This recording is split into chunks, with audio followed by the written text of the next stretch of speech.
సుమారు 4,97,910 రైతుల దగ్గర నుంచి 29,97,073 మెట్రిక్ టన్నులు ధాన్యం సేకరించాం అధ్యక్ష.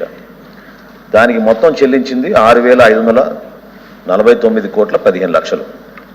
రబీ మాసంలో రైతుల సంఖ్య 1,32,853. సేకరించిన ధాన్యం 12,64,800 టన్నులు మెట్రిక్ టన్నుల అధ్యక్ష.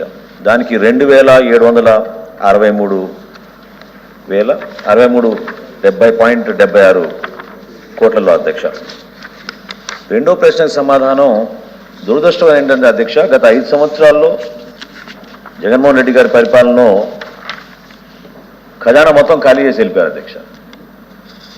కష్టపడి పండించిన రైతుకి కన్నీరే మిగిల్చారు అధ్యక్ష.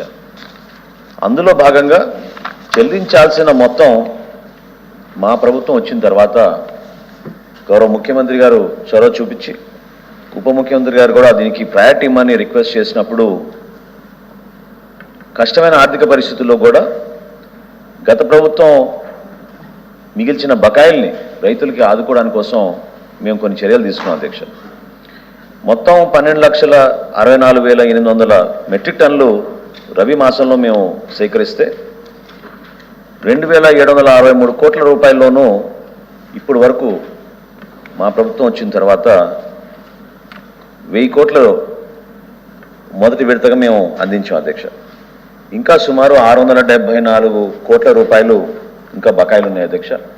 రాబోయే 10-15 రోజుల్లోపే ఈ అప్పు ఏదైతే గత ప్రభుత్వం చేసి వెళ్ళిందో దాన్ని మేము ఎట్టి పరిస్థితుల్లో కూడా రైతును ఆదుకోవడానికి కోసం చర్యలు తీసుకుంటాం అధ్యక్ష. ఇందులో దురదృష్టమైన అంశం ఏంటంటే సివిల్ సప్లైస్ కార్పొరేషన్ పేరు మీద 39,550 కోట్ల రూపాయలు రుణాలు చేసి చివరికి 1,674 కోట్ల రూపాయలు బకాయిలు రైతుకి ఇవ్వాల్సిన బకాయిలు కూడా గత ప్రభుత్వం అందించకుండా వెళ్ళిపోయింది అధ్యక్ష. ఇది చాలా బాధాకరమైన విషయం. కానీ మేము ప్రాధాన్యత ఇచ్చి ఖచ్చితంగా రైతును ఆదుకునే విధంగా ఈ 1,000 కోట్ల రూపాయలు గౌరవ ముఖ్యమంత్రి గారు ఇచ్చిన సహాయంతో అందించగలిగాం.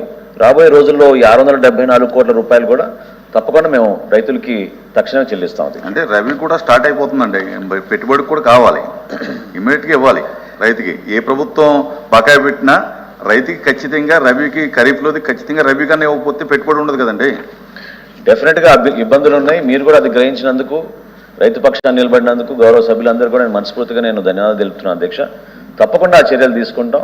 నేను మాటిస్తున్నాను సభాముఖంగా, ఎట్టి పరిస్థితుల్లో కూడా ఈ 674 కోట్ల రూపాయలు కొద్ది రోజుల్లోనే, అంటే ఈ రుణాలు మళ్ళీ బ్యాంకుల దగ్గరికి వెళ్ళి వీటన్నిటికీ చాలా పేపర్ వర్క్ ఉంటుంది అధ్యక్ష. మా వంతు మేము ప్రయత్నం చేస్తున్నాం.